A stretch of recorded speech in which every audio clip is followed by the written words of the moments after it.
When I was growing up in the 80s, my two older brothers, they were like firmly in the grips of decadent 80s music, right? Like Poison was the thing. I remember my brother had one of those jean jackets, the sort of spinally little things coming off of it. They were so into 80s music, Def Leppard, Guns N' Roses, Poison. I knew all of the songs, and I still remember the first time I heard that song.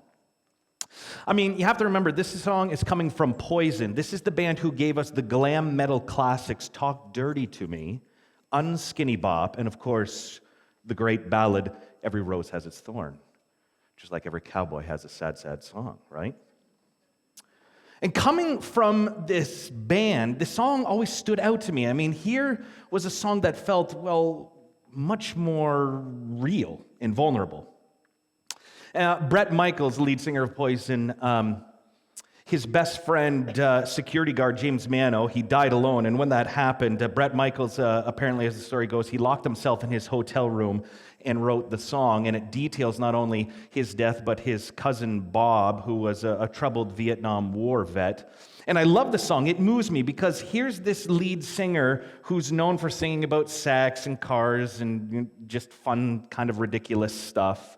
And he here is faced with pain and suffering in the world, some of it very personal, some of it just casual observations, and it leaves him looking for something to believe in. He's left toying with faith. He's confused, he's hurt, he's wondering what exactly to believe in. How do we decide what to believe in? How do we decide what path to follow in life, what to believe? This past spring, Kristen was speaking at a conference in Toronto. So our hotel room was paid for, left the two older kids at home, took off. And on the Friday night, we had nothing to do. What are we going to do? We're like, hey, let's head to the horse races. That's always a good time for us. And I love it because you can bet $2 on a horse race. So there's 10 races throughout the night, $20. Hey, you got yourself a great night. You might even win some money. So we go in, of course, and I absolutely love them. You get going in the horse races. And one of the things they give you is they give you a program. And in the program, it details the race and all of the horses that will be running.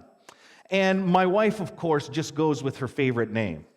Oh, they're Snickers. I'm going to bet on Snickers or, whatever it is. But I get this book and I look at it and all I see are just a chaotic amount of numbers and stats that I have no idea what to do with. And so while Kristen is betting, of course, on her favorite name, I am studying this book, hoping to take my $2, make it 50, something like that.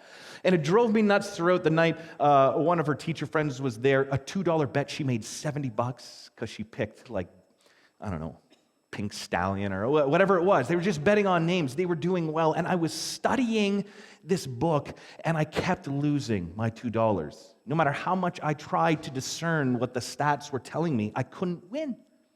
And I got to be honest, this is how life often feels like to me. I feel like life presents itself to us this way. How exactly do we make an informed decision about what horse or what path to bet on in life? You can scour the information, but ultimately it feels like it's still a gamble, right? And, a $2 bet on a horse is nothing, but when you are wagering what to believe in or on, when you are wagering what path to follow in life, the stakes are much higher. And, none of us can know for sure. It's a rolling of the dice in life. So how do we, or can we, place our bets on faith, or more specifically, the Christian faith? Traditionally, into the fray of this questions comes something called Christian apologetics. I'm not sure about you. This part of the Christian tradition was something I was tutored in. I was raised in a Christian apologetic environment. It was a big thing. And Christian apologetics is really simply this. It's a lot of smart thinkers who provide plenty of really solid, reasoned arguments that can help you justify why believing in the Christian faith, believing in God, is a rational thing. And there's a whole field of work devoted to this study, providing rational reasons. And some of the arguments, there's countless of them, but some of the arguments or reasons for faith are really good. Others are a little bit dodgy. Consider Pascal's wager. Blaise Pascal, right? 17th century philosopher, theologian. He came up with this idea. This was his bet, his $2 bet. He said, when it comes to hedging the bet of our lives, you can sort of rest assured placing it on faith makes sense. And so Pascal's wager is this: it's in one's own best interest to believe God exists and behave as if God exists, because the possibility of eternal punishment in hell outweighs any advantage of believing otherwise. So for Pascal, right, his bet was essentially this: I'm going to place my $2 on faith in God, because if I'm wrong, oh well. But if I place my bet somewhere else and I lose, I'm going to be bankrupt, essentially. And I find this wager fascinating, but at the same time, it feels to me like the least authentic way to believe, right? It sounds like the worst sort of way to believe to me. It sort of feels like the safe bet, or it sort of feels like marrying someone because, well, you're not too keen on them, but everyone else is really awful. Or having kids because, like, I hope they take care of me someday. I don't really like kids, but I hope they get rich and take care of me. Like, it sort of feels like that, right? And so this doesn't really work a ton for me. I want to believe because it matters, because I'm convinced it isn't a safe bet, but an actual good bet. Other arguments are more intriguing. Consider what is often referred to as the teleological argument. Best way to understand this is through William Paley's watchmaker experiment. The argument goes something a little like this. He says, if you observe the natural world, it appears to have the sophistication and intricate design similar to a mechanical watch. And so the thought experiment goes this way. Imagine you had never seen a watch in your life and you're walking on the beach and you come across a watch in the sand. The rational explanation would be that the watch was created by someone. The watch had a watchmaker, a creator. So the argument goes same with our world. Given the complexity of the world we live in, there must be therefore a creator. And there are countless arguments and philosophical reasons for believing, and there are just as many arguments and counter reasons for not believing. Most worldviews have some sort of rational case they put forward.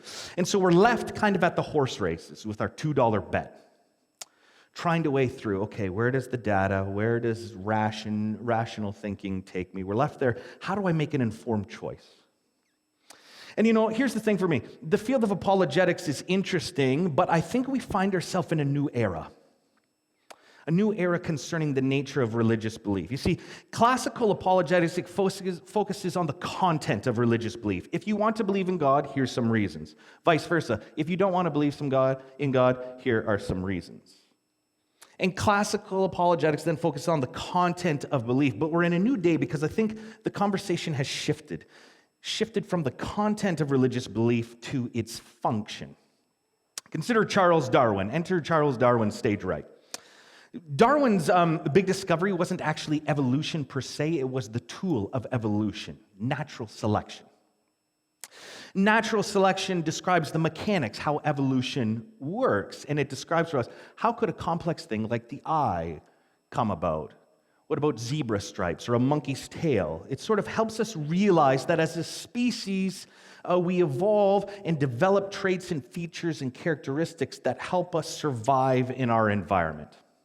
These things help creatures mate and defend themselves. So consider the mystery of the peacock's tail.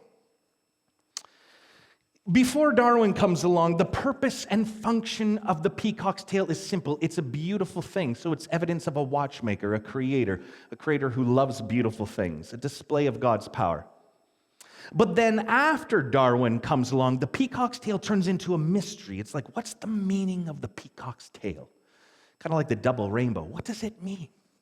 What does it mean? And what Darwin sort of put forward was maybe it has a function. And so we know that the peacock's tail, right, it's enormous. It can stretch out to 2 meters. It fans out behind them. And so, the ongoing idea right now is that the peacock uses its tail to attract mates. And when it feels threatened, it poofs up itself to detract predators from trying to take it on. So the tail is there for a reason, but the reason isn't to point to a creator. The reason is because it has a function.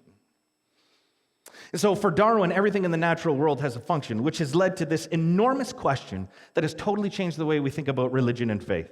And the question is this: might religion and faith have an evolutionary function? Is it possible faith in religion evolved in order to help us survive? And this question, it birthed a cast of characters who are sometimes referred to as the masters of suspicion, people who came around or after Darwin, people like Karl Marx, Sigmund Freud, Friedrich Nietzsche. And these thinkers, their job, they're like, we need to solve this question.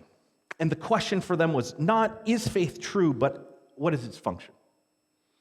And for the masters of suspicion, ultimately it came down to drugs. Drugs. And so we have to talk a bit about drugs this morning. Religion and faith are drugs. They're narcotics. I remember when I got my wisdom teeth out, I had 4 impacted ones or whatever, so go to the dentist, I get it out, I wake up from whatever it is they had me under, and I'm feeling okay. They prescribe me Tylenol 3, they send me home, I'm doing all right, I take 2, I fall asleep, Kristen's with me, everything seems to be good. But I still remember the moment I woke up in a pool of blood coming out of my mouth. And all of a sudden, this incredible, sharp pain just, it's like my whole face was exploding.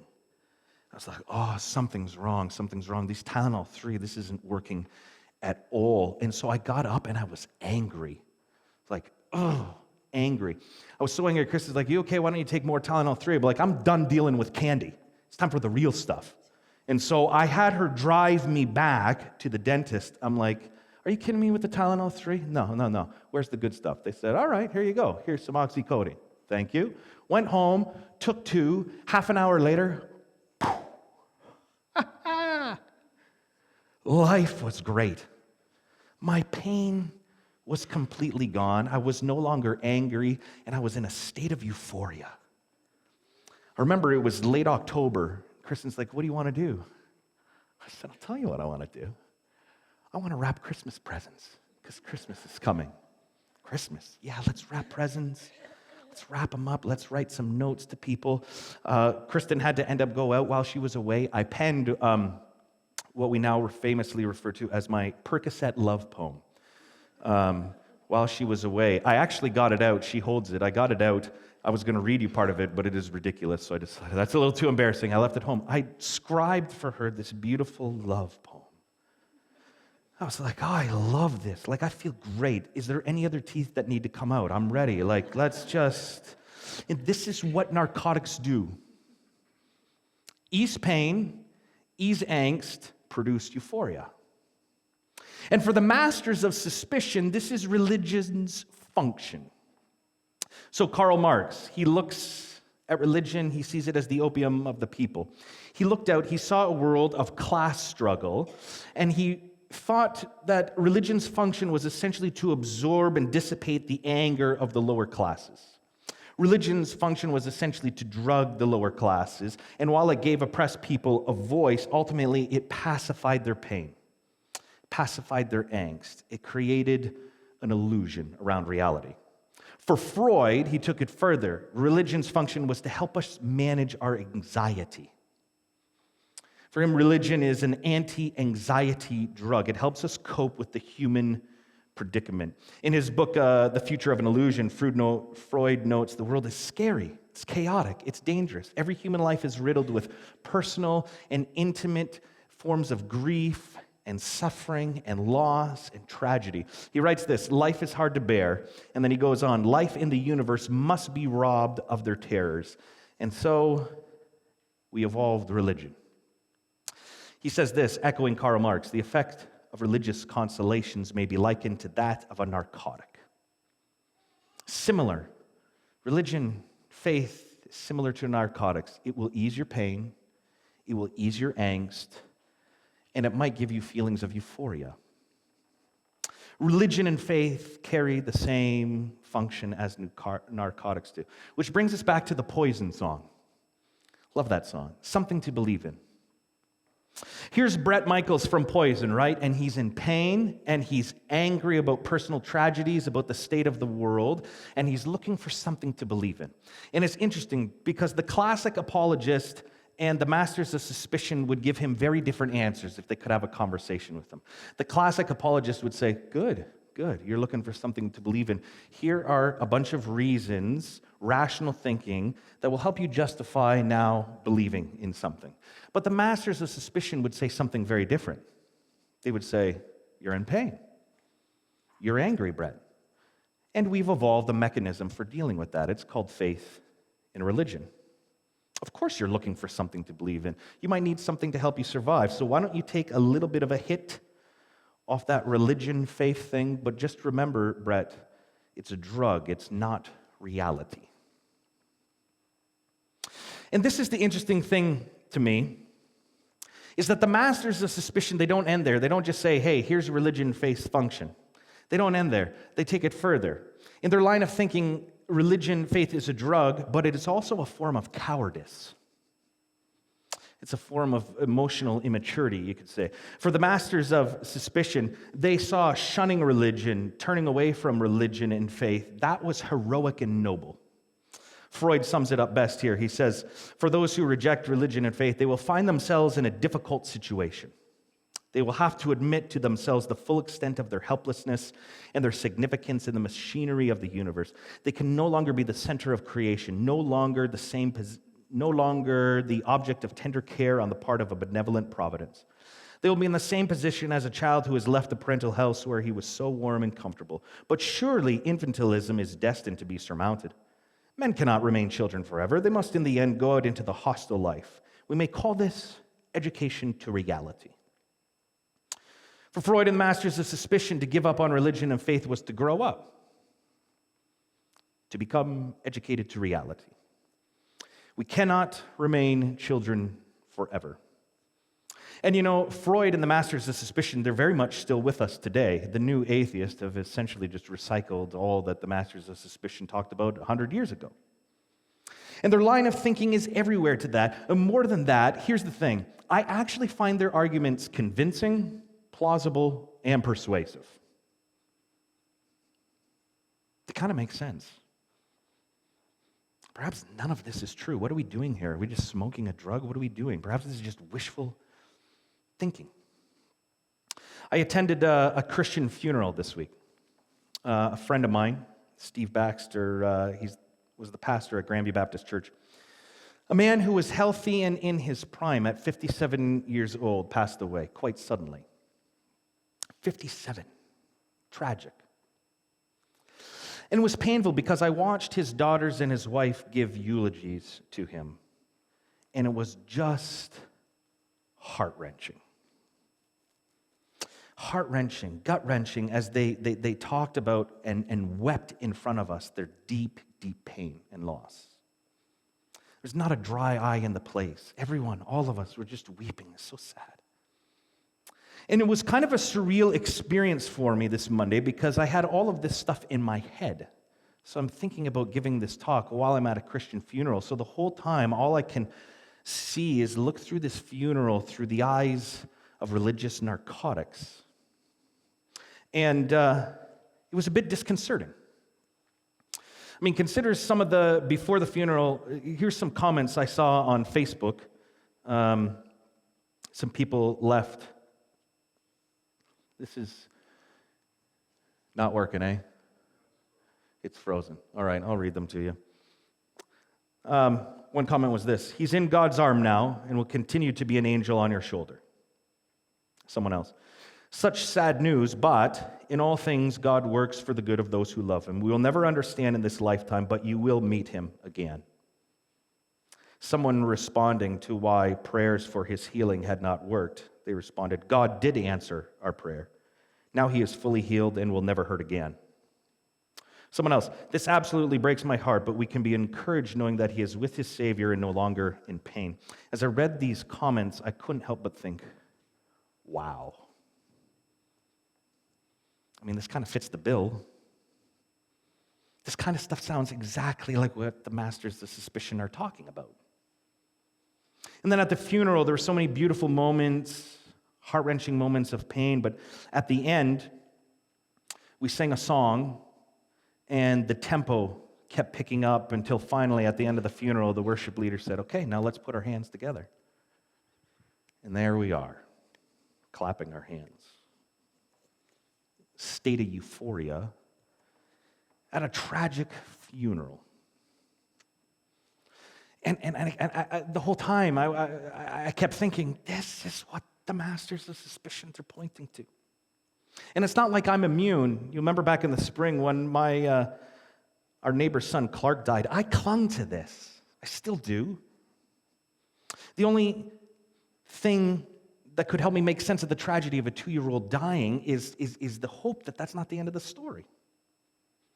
The story of this young life wasn't finished, that resurrection, the afterlife, it must be true.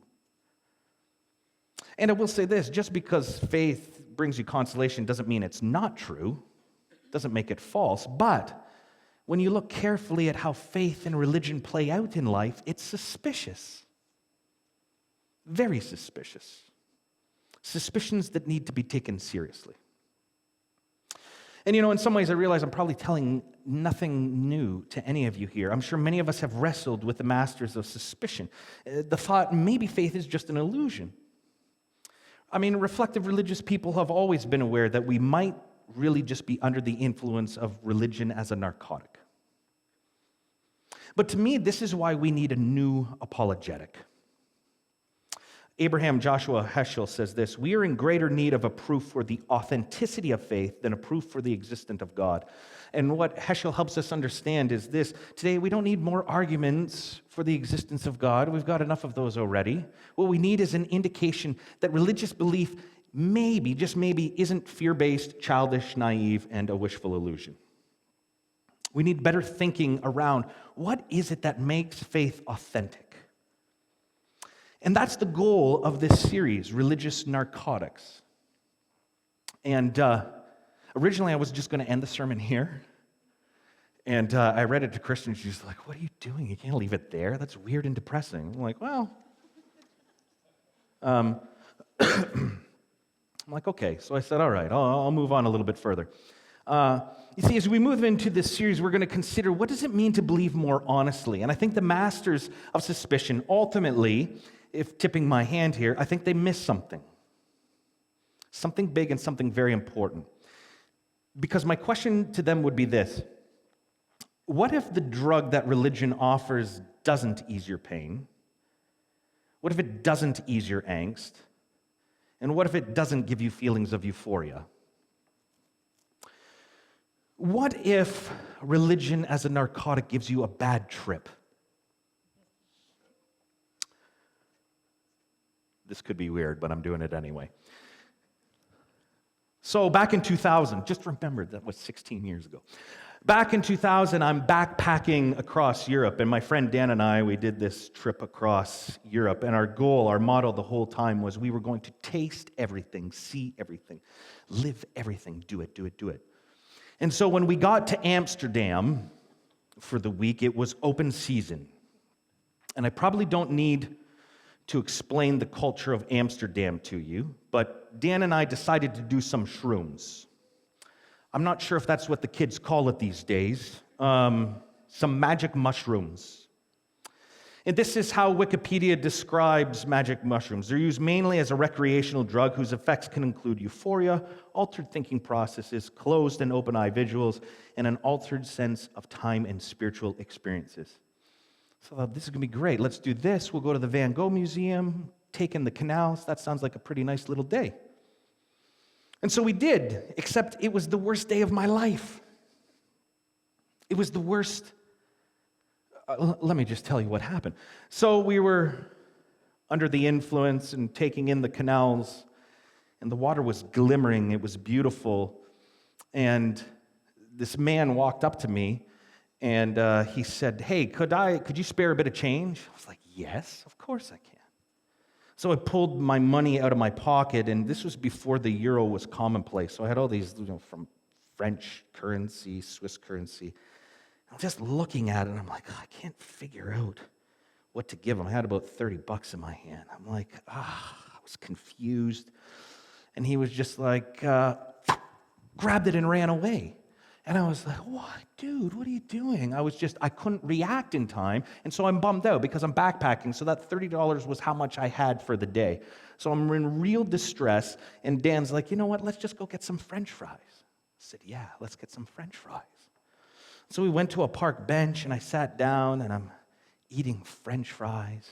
And all of a sudden, I had mayo and French fries. All of a sudden, this seagull appeared right in front of me. A real one, not a imagined one. A real one.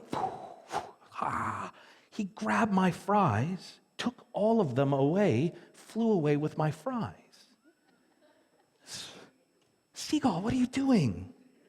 And so here I was. I'd lost my $30. A seagull had taken my fries. And it didn't end there. So we got to continue walking. So we're walking, and I came across something I'd never seen before. In Amsterdam, they have outdoor urinals. Outdoor urinals. You don't go into a room. They're just there. You walk up in public, wave to your friends, whatever. Go up to the urinal. I said, Dan, I got to take a picture of that. So I got out my camera, put it up. I was like, oh, somebody's going. So I put it down. I was waiting. Next thing I know, someone grabs me by the shirt, starts flinging me around. Were you taking a picture of me? Oh, no. They ripped the camera out of my hand, opened it up, pulled out the film. And this is back in the day where you had to work for pictures, right? Like, I had all my pictures from Switzerland, ripped it out, threw my camera on the ground, said, don't take pictures of me ever again. I'm like, oh, I'm sorry. Oh, this day is going awful. And then Dan started to look sweaty. Dan, you okay? Yeah. Started progressively getting worse. And then at one point, we were standing there, and he literally went like this. No hands. And I realized quite poignantly in that moment that I don't know Dutch. I have no clue where a hospital is. He's just passed out. And so I try to get him up. I pick him up, and he's like, this happens all the time. No big deal. I'm like, what do you mean it happens all the time? I stand him up. You okay? You okay? Yeah, I'm good. Back over. I'm freaking out. I'm thinking, make this stop. Make it stop. I pick him up. I take him back to the hostel, and we literally sat in our bunk beds, kind of curled up. Just make this stop. Just make it stop. It was the worst high I've ever had. And here's the thing. That high produced nothing of what Wikipedia said it would give me. It produced no feelings of euphoria.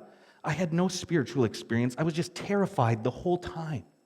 It was an awful, awful day. I have never since then done mushrooms again, nor have I ever wanted to. Kids, no doing drugs, right? And this is the curious thing to me. If you were taking a drug and it gave you a bad trip, what kind of person would go back to it again and again? And this is the curious thing to me about the masters of suspicion. For them, faith and religion, it acts as a narcotic that eases pain, that takes away our angst and gives us feelings of euphoria. Fair enough. But what if your faith experience doesn't do that at all? In fact, what if faith as a drug doesn't ease your pain but actually increases it? What if religion doesn't ease our angst over the injustices of the world, the complexities of this world, but actually produces it and heightens it? What if religion, faith as a drug, doesn't give you feelings of euphoria but actually gives you just a sense of longing? And how do you account for the so many rich traditions within our faith that push us deeper, deeper, deeper into pain, deeper into anguish, deeper into longing? Through this series, we're going to have to rely on some serious traditions within the Christian faith. But they're there and they're often ignored. First is the lament tradition. The lament tradition. So many of the Psalms are filled with lament. This one's, of course, one of my favorites. Psalm 88, I cry to you for help, Lord. In the morning my prayer comes before you. Why do you reject me and hide your face from me? From my youth I have suffered and been close to death. I have borne your terrors. I am in despair. Your wrath has swept over me. Your terrors have destroyed me. All day long they surround me like a flood. They've completely engulfed me. You've taken me from friend and neighbor. Darkness is my closest friend. Who wants that drug? And yet it's there. It's a part of our religious tradition. How do you account for experiences like this, and they are normative within faith? I mean, how does that in any way sound euphoric? It sounds not euphoric at all, but a symptom of anguish. Or consider our prophetic tradition within Scripture. So important, the prophetic tradition. Listen to what it says in Isaiah 1. The multitude, this is God speaking, the multitude of your sacrifices, what are they to me, says the Lord? I have more than enough of burnt offering or rams and the fat of fattened animals. I have no pleasure in the blood of bulls and lambs and goats. When you come to appear before me, who asked this of you? This trampling of my courts. Stop bringing meaningless offerings. Your incense is detestable to me. Wash and make yourselves clean. Take your evil deeds out of my sight. Stop doing wrong. Learn to do right. Seek justice. Defend the oppressed. Take up the cause of the fatherless. Plead the case of the widow. The religious in Old Testament times would come in these massive festivals, times of euphoria. And God says, I'm done. I don't need your euphoric celebrations. What I want from faith is you to actually move deeper into pain and anguish. How do you account for the prophetic tradition of faith, which actually calls out the euphoria of religious gatherings and says, enough? Stop being so numb to the pain of the world. It's time to enter it more fully. What kind of narcotic increases pain? Or the wisdom tradition. I love this in Ecclesiastes 3. Surely the fate of human beings is like that of animals. The same fate awaits them both. As one dies, so dies the other. All have the same breath. Humans have no advantage over animals. Everything is meaningless. All go to the same place. All come from dust, and to dust all return. Who knows if the human spirit rises upward, and if the spirit of the animal goes down into the earth?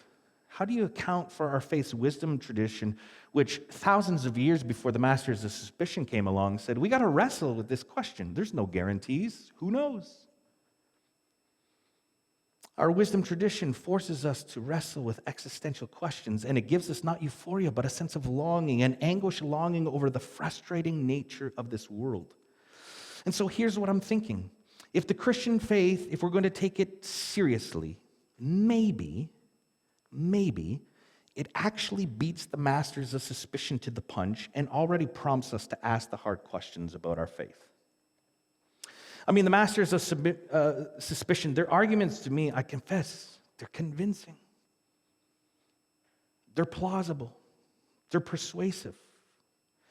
But what if those questions are already inherent in our faith?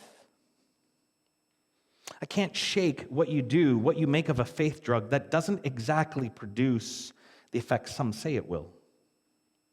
And so in the interest of authenticity and honesty, which I believe is what this community is all about, I think we need to go through this Religious Narcotics series and take the masters of suspicion, take their critiques seriously, and use it as a way to search for a more honest way to believe.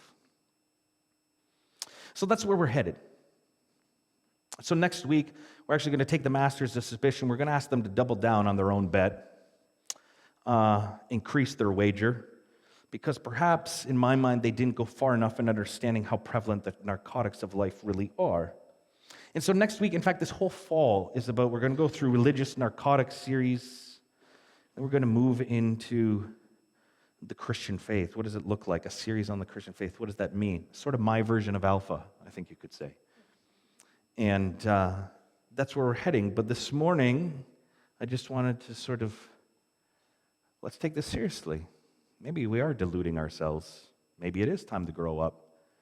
And yet, there's some things I can't shake.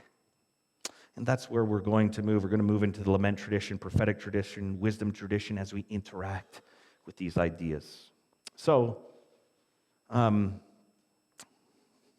time is it? 11:22. We want to do questions because we got no song. Was that weird? Sorry about the shroom story. I was just like, sorry.